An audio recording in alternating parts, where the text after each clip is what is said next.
Alright guys, I didn't want to do it, but a lot of people have asked me, so I'm going to have to say, I have to do it. I'm going to have to do a press release.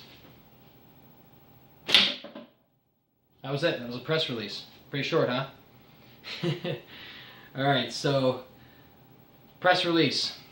Just like the name implies, we're going to press the fork forward and release. Okay?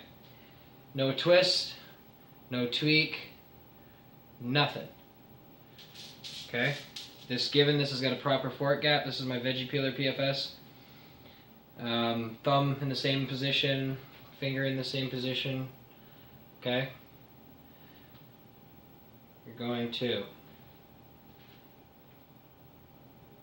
press, and the moment that you feel that you've got that locked on instinctively, you're still going to go to an anchor point.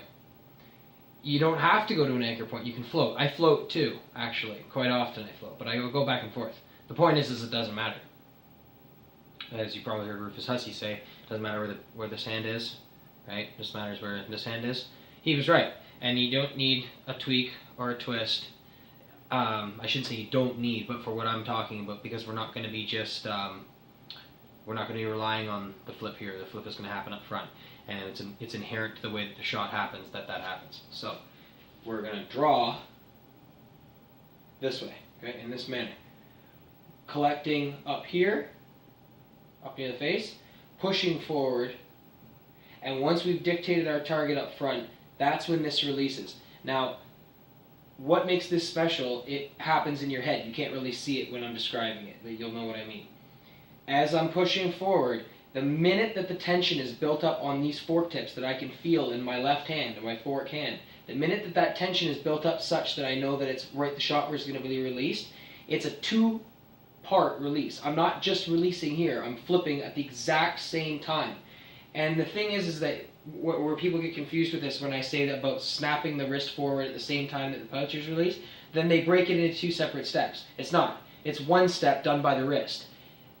The pouch release should be almost separate from your mind entirely. All you're doing is basically pulling until the resistance of the forks, bands, and pouch overcomes the tension that you've placed on the pouch with your two fingers, and it basically pulls free. Okay? You're still going to be releasing.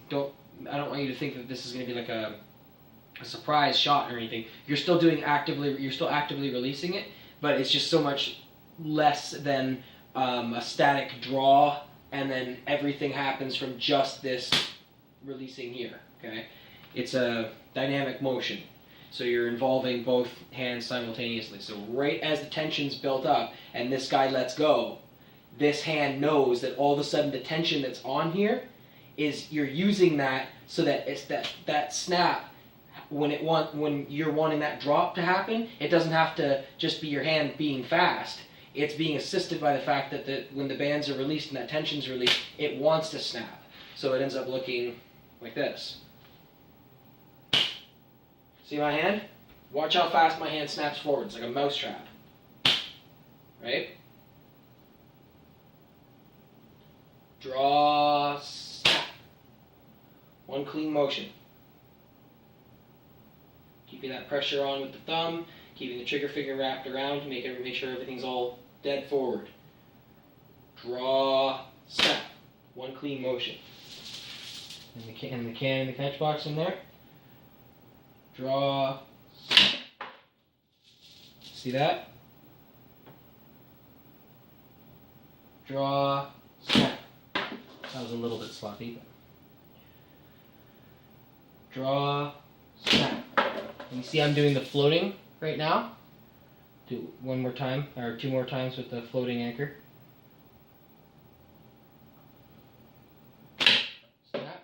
All in one quick motion. I'll do it nice and slow this time so you can hear like the build up. Draw, draw, draw, draw, draw, snap. See that? Okay, and this time I'm going to do it with a fixed anchor. And you can see it doesn't really matter because my hand is pretty well coming to the same spot regardless of the fixed anchor. But I'll do it where I normally do with a static frame or a static shot. So holding here, do the press, and then release.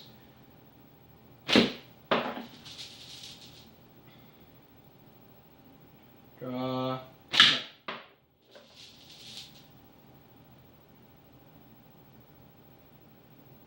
Draw. I recommend that anchor point for if you're shooting like this at night, if you're hunting at night like this. Draw. Reason being is you got enough problems hunting at night. This is just this eliminates one problem. Draw. You can see it's very, very consistent. And I'll just do another 2 dynamic for you with the floating anchor. Draw.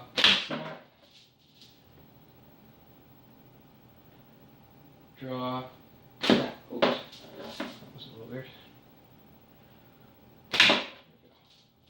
So you can see it's quick to reload too this way. With the tubes loose like that. You can get it loaded up pretty quick, so if you got multiple small critters, you can get on point pretty quick.